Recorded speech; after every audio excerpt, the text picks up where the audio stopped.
شام کو سیر کر رہے ہیں اور وہاں مکہ مکرمہ میں رسول کریم نے کفار کے کہنے پر فرمایا چاند کو کہ دو ٹکڑے ہو جا، اور چاند جب دو ٹکڑے ہوا تو اس صحابی رسول نے پنجاب میں جب اس ٹکڑوں کو دیکھا تو دل سے کہا کہ محمد الرسول اللہ آ گئے ہیں۔ رسول صلی اللہ علیہ وسلم کے معجزات ہیں۔ یہ آپ صلی اللہ علیہ وسلم نے ایک کوزے کے اندر اپنا ہاتھ ڈالا، تمام لشکر پیاسا ہے، سارا لشکر پیاسا ہے، پانی نہیں ہے، ایک لوٹا پانی بچا، رسول کریم نے اس لوٹے میں اپنا ہاتھ ڈالا اور صحابہ کو فرمایا آؤ اپنے مشکی سے بھر لو۔ مورخین لکھتے ہیں کہ اللہ کریم نے رسول اللہ صلی اللہ علیہ وسلم کی انگلیوں میں سے پانی کے چشمے جاری کر دیے، صحابہ نے پیا، جانوروں نے پیا، مشکیزیں بھر لیے، تمام برتن بھر گئے، لیکن پانی کی کمی نہیں ہوئی۔ خرافات سے اسلام میں باز آ جاؤ، اسلام میں گنڈا گردی مت کرو۔ اللہ نے کہا الا تنفروا يعذبكم عذابا علیما ويستبدل قوما غيركم ولا تضروا شيئا۔ اللہ فرماتے ہیں کہ میں پھر دردناک عذاب بھیجوں گا تمہارے اوپر۔ اس پہ لگ گئے ہیں جی داغ خون کے، جی معاملہ خراب ہو گیا، اب اس گھر کی تباہی تیار ہے جی بس۔ اسلام کی فطرت میں قدرت نے لچک دی ہے۔ اسلام کی فطرت میں قدرت نے لچک دی ہے، یہ اتنا ہی ابھرے گا جتنا کہ دبائیں۔ دوستو آپ کا خیر مقدم ہے ہمارے چینل MS2 وائرل ٹاپکس پر۔ دوستو آج کے شاہی امام پنجاب مولانا عثمان لدھیانوی صاحب کے بیان کا ٹاپک ہے تراویح میں ختم قرآن کے موقع پر حضرت کا بڑا بیان۔ اس بیان میں توجہ سے سنیے گا، بہت زیادہ فائدہ ہوگا۔ چلیے دوستو مل کر سنتے ہیں۔ اللہم بارک علی محمد وعلی آل محمد کما بارکت علی ابراہیم وعلی آل ابراہیم انکا حمید مجید۔ پیارے نبی حضرت محمد رسول اللہ سب کہیں صلی اللہ علیہ وسلم۔ رمضان المبارک میں سحری فرما رہے ہیں اور سیدنا علی مرتضیٰ رضی اللہ تعالی عنہ بھی ساتھ میں موجود ہیں سحری میں۔ ایک صحابی اور ہیں، تو سری کا سالن پکا ہوا ہے تو نبی علیہ الصلوۃ والسلام وہ نوش فرما رہے ہیں۔ تو اتنی دیر میں سحری کا وقت ختم ہو گیا تو حضرت بلال جو ہیں وہ اذان دیتے ہیں، تو وہ حجرہ مبارک میں آئے، فرمایا یا رسول اللہ سحری کا وقت ختم ہو گیا ہے، آپ سحری کرنا بند کر دیں، میں اذان دینے جا رہا ہوں۔ تو آپ صلی اللہ علیہ وسلم نے ہاتھ سے اشارہ فرمایا ٹھیک ہے۔ اب بلال فرماتے ہیں کہ جب میں اذان دینے کے لیے چھت پر چڑھنے لگا تو میرے دل میں خیال آیا کہ لگتا ہے کہ رسول کریم صلی اللہ علیہ وسلم نے ابھی سحری بند نہیں کی۔ تو فرمایا میں دوبارہ آیا تو دیکھا حضور صلی اللہ علیہ وسلم تو سحری کر رہے ہیں۔ فرمایا یا رسول اللہ سحری کا وقت ختم ہو گیا، میں اذان دینے جا رہا ہوں، آپ کھانا پینا بند کریں۔ پھر اشارہ کیا ٹھیک ہے۔ تو حضرت بلال دوبارہ جب اذان دینے کے لیے گئے تو پھر دل میں خیال آیا کہ ابھی لگتا ہے رسول کریم صلی اللہ علیہ وسلم نے سحری بند نہیں کی۔ تیسری مرتبہ سیدنا بلال رضی اللہ تعالیٰ عنہ جاتے ہیں اور دیکھتے ہیں حضور صلی اللہ علیہ وسلم تو سحری کر رہے ہیں، سالن کھا رہے ہیں، مزے کا سالن بنا ہوا ہے۔ تو آپ صلی اللہ علیہ وسلم کو فرمایا یا رسول اللہ سحری کا وقت ختم ہو گیا ہے تو میں اذان دینے جا رہا ہوں۔ تو آپ صلی اللہ علیہ وسلم نے پھر اشارہ کر دیا ٹھیک ہے دیو اذان۔ فرماتے ہیں کہ میں جب اذان دینے گیا تو میرے دل میں خیال آیا کہ لگتا ہے ابھی رسول کریم نے سحری کرنی بند نہیں کی۔ بہت سارے لوگوں نے ایسے واقعات نہیں سنے ہوں گے کیونکہ آج کل ہمارے یہاں رواج ہے صرف جو 3-4 ضروری چیزیں ایک دوسرے کو تانا دینے کے لیے بس وہی استعمال کرتے ہیں، زیادہ تلاشنے کی کوشش نہیں کرتے اسلام۔ تو حضرت بلال رضی اللہ تعالیٰ عنہ پھر جب واپس آئے دیکھا حضور صلی اللہ علیہ وسلم تو سحری کر رہے ہیں۔ فرمایا یا رسول اللہ اللہ کی قسم سحری کا وقت ختم ہو گیا ہے، آپ کھانا پینا بند کر دیں۔ رسول کریم نے فرمایا بلال اگر آپ اللہ کی قسم نہ کھاتے تو جب تک میں کھاتا رہتا میرا رب صبح ہونے ہی نہیں دیتا، سحری کا وقت ختم ہو ہی نہیں سکتا۔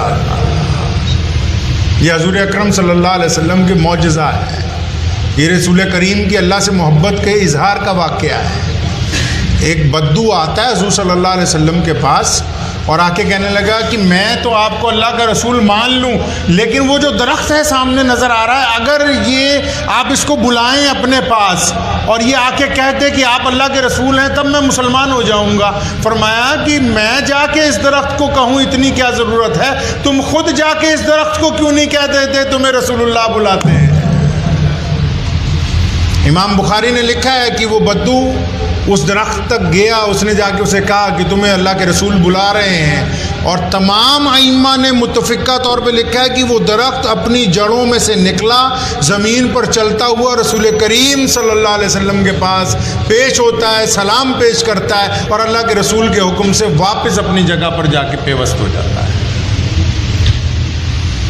جنگ خندق کے موقع پر حضور کرم صلی اللہ تعالیٰ علیہ وسلم جب ایک صحابی کے گھر پہنچتے ہیں کھانا کھانے کے لیے، 3 لوگوں کا کھانا پکتا ہے اور سب صحابہ بھوکے ہیں، تو فرماتے ہیں، اعلان کر دیتے بھی سارے ہی آ جاؤ، اور فرماتے ہیں میں خود بانٹوں گا۔ آپ صلی اللہ علیہ وسلم کھانا خود تقسیم کرتے ہیں، اور وہ 3 لوگوں کا کھانا 1500 افراد کھاتے ہیں۔ کھانا کھا کے جب سب لوگ چلے جاتے ہیں تو صحابی کو صلی اللہ علیہ وسلم اپنے پاس بلاتے ہیں، فرمایا کیا تھا تیرے پاس؟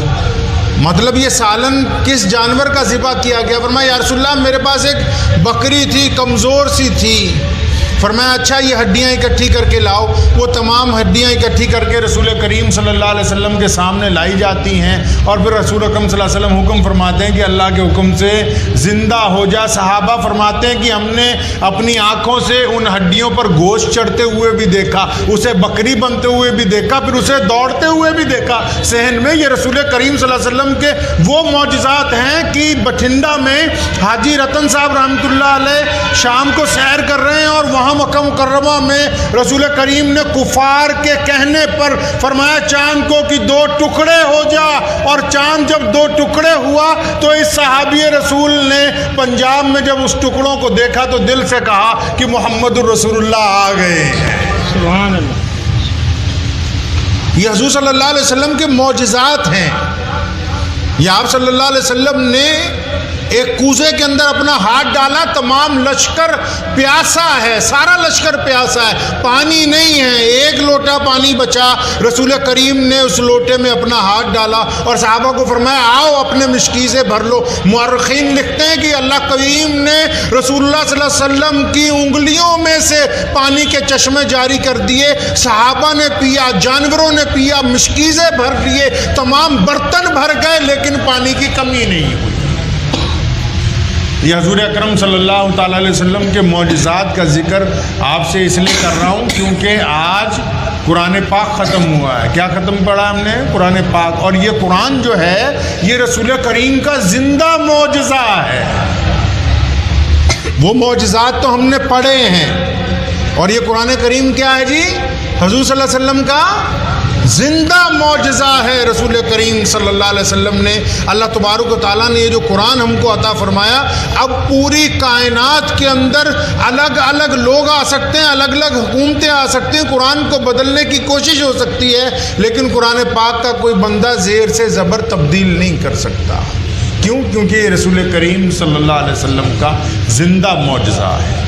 وہ لوگ خوش قسمت ہوتے ہیں جو قرآن سناتے ہیں، ان کے ماں باپ بڑے قسمت والے ہوتے ہیں جو لوگ قرآن سناتے ہیں۔ جو قرآن سنتے ہیں اللہ کے نزدیک وہ بڑے قسمت والے ہوتے ہیں۔ مہمان 3 قسم کے ہوتے ہیں نا جی، مہمان 3 قسم کا ہوتا ہے۔ ایک وہ مہمان ہم لوگ فون کرتے ہیں مہمان کو اپنے کہ بھائی جی اللہ کے واسطے یار کبھی ہمارے گھر بھی آیا کرو، انتظار کرتے ہیں، پھر اگر وہ اگلا اصرار کرتا ہے آج نہیں کل، اس کو پابند کرتے ہیں کہ نہیں تو آئے گا، پھر اس کے آنے کا انتظار کرتے ہیں، اسٹیشن پہ لینے جاتے ہیں، بہترین کھانے پکاتے ہیں، جب آتا ہے تو پھر اس کو روکتے ہیں بار بار کہ ابھی جانا نہیں۔ اور دوسرا مہمان کون سا ہوتا ہے؟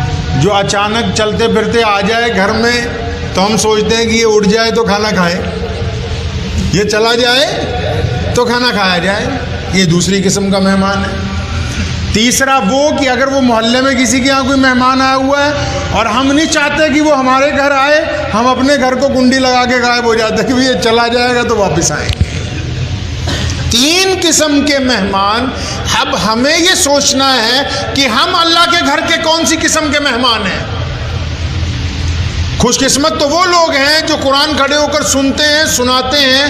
وہ ایسے لوگ ہیں اللہ تبارک و تعالیٰ نے جن کو قبول کیا، جن کا دل چاہتا ہے کہ ہم قرآن پاک کو سنیں، جن کا دل چاہتا ہے کہ رمضان اور لمبا ہو، جن کا دل چاہتا ہے کہ ہاں روزانہ ایسا ہی معمول ہو. یہ پہلی قسم کے مہمان ہیں اللہ کے گھر کے.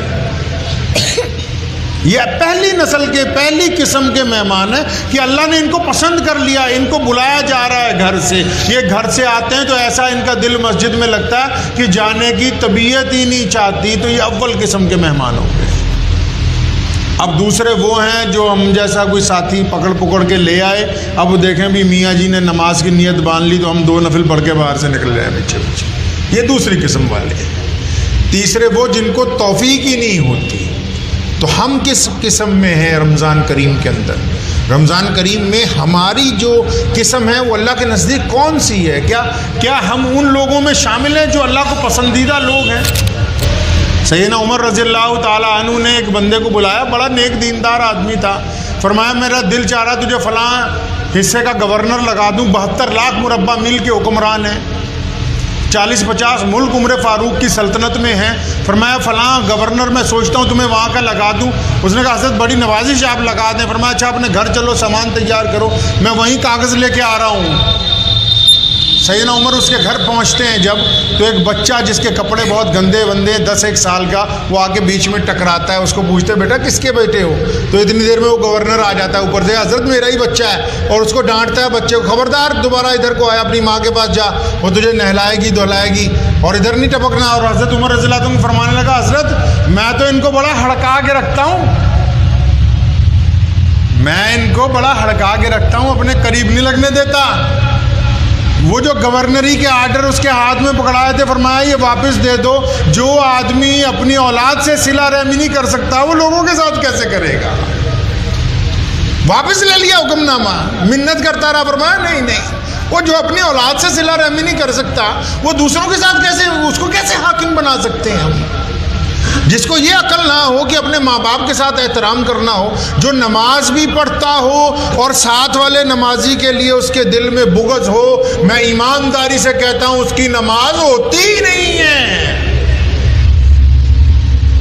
جو نماز پڑھتا ہو اور اس کے دل میں بغض ہو ساتھ والوں کے لیے، دل میں برائی ہو دوسرے نمازیوں کے لیے، اس کی نماز ہوتی ہی نہیں ہے. کون کہتا ہے اس کو مسجد میں آنے کی ضرورت ہے؟ قرآن نے کہا، اسلام نے کہا، شریعت نے کہا ایسے لوگوں کی ضرورت نہیں ہے اسلام کو. اسلام نے تو ایک طاقتور معاشرہ پیدا کیا ہے پوری دنیا میں. ایک ایسا معاشرہ پیدا کیا جس میں ابتدا ہم نے گھر سے کی ہے، جس میں ماں باپ کا احترام رکھا گیا ہے، جس میں بیوی بچوں سے خلوص رکھا گیا ہے، جس میں پڑوسیوں سے محبت رکھی گئی. تبھی تو کہا کہ جب زکوٰۃ دینی ہے تو پہلے اپنے سکے بھائیوں کو دیکھو، ان میں سے تو کوئی غریب نہیں، کوئی بہن تو غریب نہیں، کوئی پڑوسی تو ہمارا غریب تو نہیں ہے، کوئی رشتہ داروں میں تو نہیں ایسا جو دوسروں کے آگے ہاتھ پھیلاتا ہو. تو وہ ذمہ داریاں عائد ہوں گی تو رمضان مکمل ہوگا نا جی. رمضان کریم کے اندر یہ اللہ تبارک و تعالیٰ نے ہم پہ یہ ذمہ داریاں عائد کی ہیں کہ روزہ اس کا ہے جس کا اخلاق اچھا ہو. غصے والے کا روزہ نہیں ہوتا. میں اکثر کہا کرتا ہوں، لوگ کہتے ہیں ولی کی پہچان بتاؤ، میں کہتا ہوں جس کو غصہ نہیں آتا وہ اللہ کا ولی ہوتا ہے. ولیوں کی پہچان کیا دیکھنی ہے؟ ان کو غصہ نہیں آتا، وہ اللہ کی مخلوق کے ساتھ ناراضگی کا اظہار نہیں کرتے، وہ اپنے والدین کے آگے اکڑ نہیں دکھاتے، وہ بڑی احترام کے ساتھ، بڑی عزت کے ساتھ لوگوں کے ساتھ پیش آتے ہیں. پیارے نبی حضرت محمد رسول اللہ صلی اللہ تعالیٰ علیہ وسلم مدینہ منورہ میں مسجد نبوی میں خطاب فرما رہے ہیں. آپ صلی اللہ علیہ وسلم کا خطاب چل رہا ہے مسجد نبوی میں، اور اتنی دیر میں ایک بوڑھی عورت مسجد نبوی میں داخل ہوتی ہے، عام سے کپڑے پہنے ہوئے. اور آپ اندازہ لگائیں کہ جب آپ صلی اللہ علیہ وسلم اس خاتون کو دیکھتے ہیں نا تو حضور اکرم صلی اللہ علیہ وسلم اپنا خطاب بند فرما دیتے ہیں. رسول کریم خطاب فرما رہے ہیں، اندازہ لگائیے کائنات کا سردار اور ان لوگوں سے خطاب کر رہا ہے جو صحابی ہیں، جن کو درجہ اللہ کریم نے انسانوں میں سب سے بڑا دیا ہے۔ اور رسول کریم جب خطاب فرما رہے ہیں، اتنے دوران میں جب اس بوڑھی عورت کو دیکھا، رسول کریم نے اپنا خطاب بند کر دیا، فوراً ممبر سے نیچے اترے، سیدھا اس بوڑھی اماں کے پاس۔ آپ صلی اللہ علیہ وسلم کا سر تھوڑا سا جھکتا ہے، وہ کندھے پہ ہاتھ رکھتی ہے، پوچھتی ہے بیٹا کیا حال ہے؟ پوچھتی بیٹا کیا حال ہے؟ اس عورت کی یہ لفظ ہیں۔ ابو ہریرہ کہتے ہیں کہ میں نے رسول کریم کو دیکھا، حضور صلی اللہ علیہ وسلم کی آنکھوں میں سے چھم چھم آنسو آنے لگے کہ اماں جی ٹھیک ہوں، اگر آپ بار بار آتی رہے تو میں اچھا رہوں گا۔ اور پھر اپنی رحمت والی چادر، وہ چادر جس پر کائنات میں جبریل نہیں بیٹھ سکتے، اس چادر کو رسول کریم اتارتے ہیں، مسجد نبوی کے فرش پہ بچھاتے ہیں، فرماتے ہیں اماں جی یہاں بیٹھو۔ ابو بکر کو آواز دیتے ہیں ابو بکر یہاں آؤ، میری ماں آئی ہے، میری ماں سے ملو۔ اے عمر فاروق یہاں آؤ، میری ماں آئی ہے، میری ماں سے مل لو۔ عثمان علی یہاں آؤ، گھر جاتے ہیں، عائشہ میری ماں آئی ہے، آؤ میری ماں سے مل لو۔ فاطمہ کو کہ میری ماں آئی ہے۔ کون ہے وہ؟ دائی حلیمہ ہے، جس نے پیدا نہیں کیا، صرف 4 سال گود میں رکھا ہے۔ رسول کریم صلی اللہ علیہ وسلم اس کے آنے پر اتنے خوش ہوتے ہیں کہ لوگوں کو بلا بلا کے بلاتے ہیں، میری ماں آئی ہے، میری اماں سے مل لو۔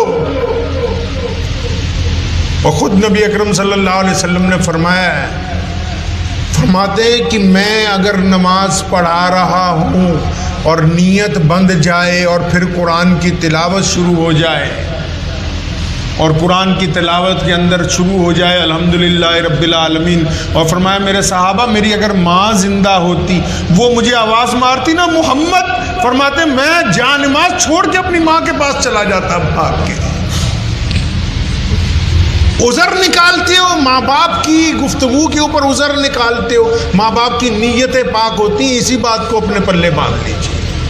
20 رمضان المبارک کو رسول کریم صلی اللہ علیہ وسلم 10 سال بعد واپس مکے آتے ہیں، اور مکے سے اتنا پیار تھا، صحابہ کو بار بار بتاتے کہ یہ دیکھو یہ میرا گھر تھا، یہ دیکھو یہاں ابو بکر رہتے تھے، یہاں ختیجہ رہتی تھی، یہ فلاں جگہ دیکھو یہاں عبد المطلب رہتے تھے۔ صلی اللہ علیہ وسلم کو اتنا پیار تھا مکہ مکرمہ سے۔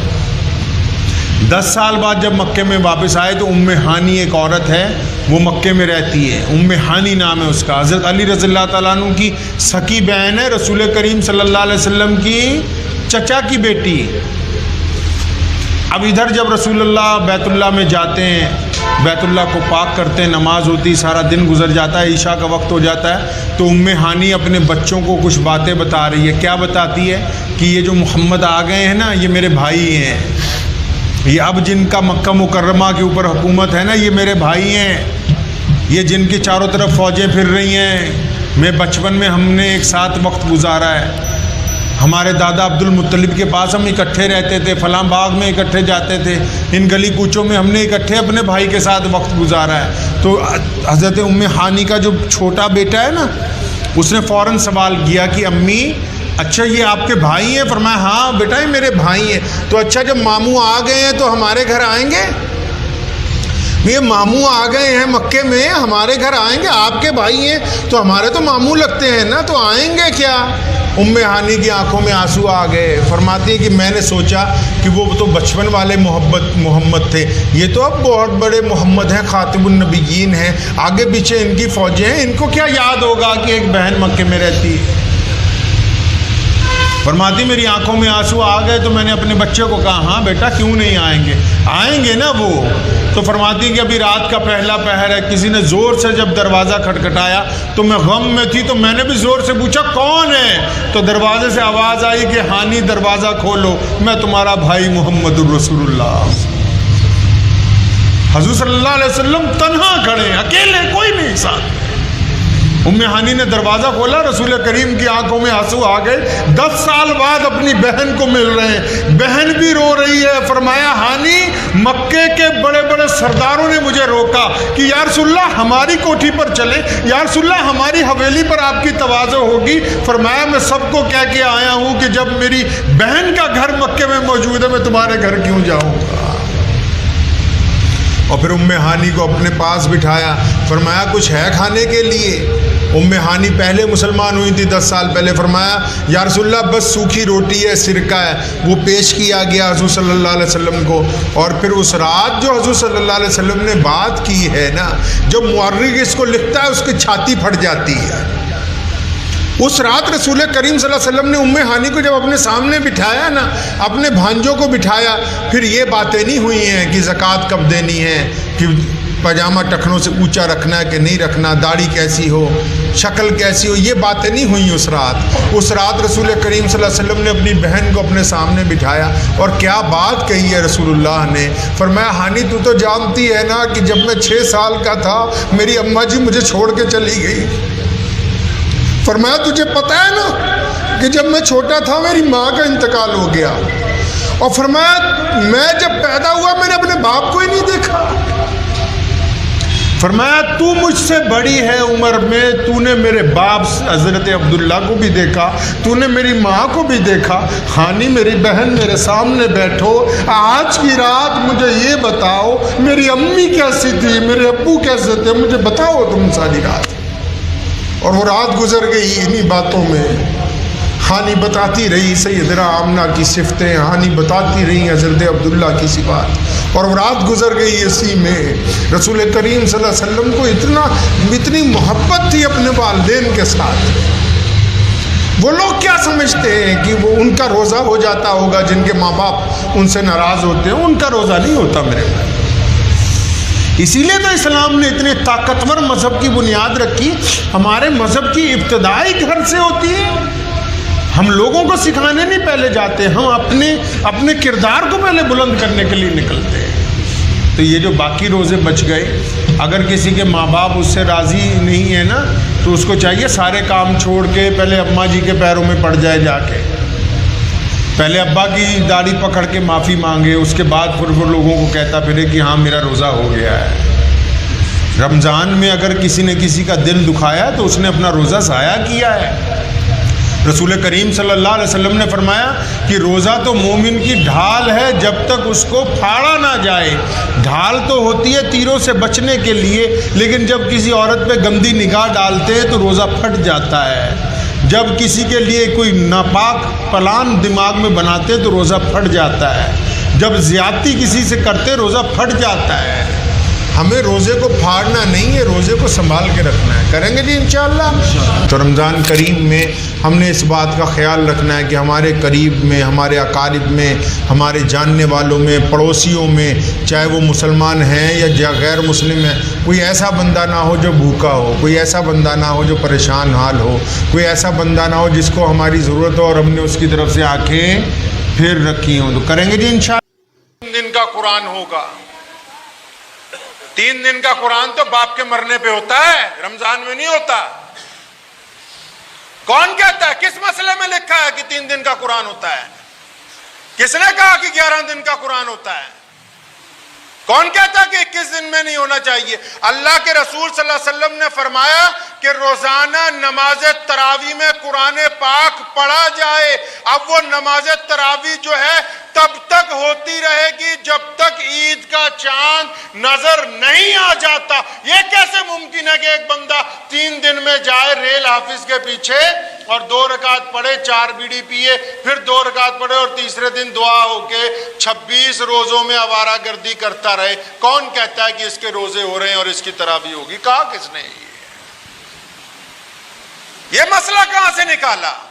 اگر ان کی نیتیں یہ ہیں نا کہ 3 دن میں قرآن سننے کے بعد, 3 دن میں قرآن پاک سننے کے بعد ہم سارا رمضان آوارہ گردی کریں گے, اور پھر اس کے بعد 2 دن میں تراویح پڑھ لیں, 7 دن میں پڑھ لیں, 6 دن میں پڑھ لیں, 11 دن میں پڑھ لیں, تو ایسے لوگ سمجھ لیں. سیدنا علی مرتضیٰ فرماتے ہیں کہ ایک بندے نے جان بوجھ کے رمضان کا اگر ایک روزہ ضائع کیا, روزوں کا, رمضان کے مہینے کا ایک روزہ آپ نے ضائع کر دیا, تو ساری زندگی اگر آپ روزے رکھتے رہیں, باقی رمضانوں کے بھی روزے رکھتے رہیں, تو وہ جو ایک رمضان کا روزہ چھوٹا تھا اس کے برابر اجر حاصل نہیں ہو سکتا ہے. رمضان کو اپنائیے طریقے کے ساتھ. جو چھتوں پہ تراویحاں پڑھتے ہیں نا, کئی حافظ صاحب میرے پاس پچھلے سال بھی آئے, اب تو الحمدللہ اللہ کا احسان ہے کہ پہلے سے یہ بیماری بہت کم ہوئی. ایک دو صاحب مجھے کہنے لگے حرج کیا ہے؟ میں نے کہا حرج ہے. آپ دیسی زبان میں یہی سمجھ لو آپ کے بچے کی شادی ہو, آپ مجھے بلانے آئیں کہ حضرت ہماری شادی میں آ جائیں, میں کہوں نہیں جی ٹفن میں کھانا ڈال کے گھر بھیج دینا.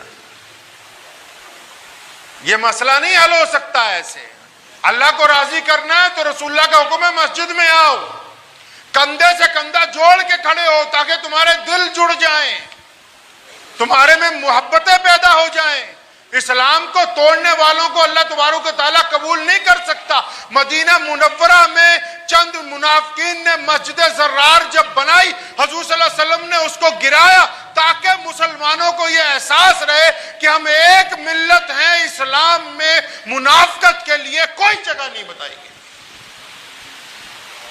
اور یہ بالکل ممکن نہیں ہے کہ کوئی آدمی کہے کہ جناب میں تو ایک حافظ لاؤں گا, میری فلاں جگہ دکانداری ہے تو میں رات کو اپنی تراویح پڑھ لیا کروں گا.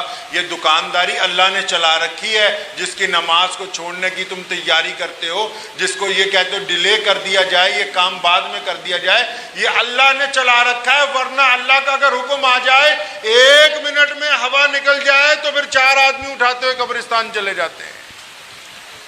ساری چودراہٹ وہیں پہ نکل جائے گی, سارا معاملہ وہیں ختم ہو جائے گا.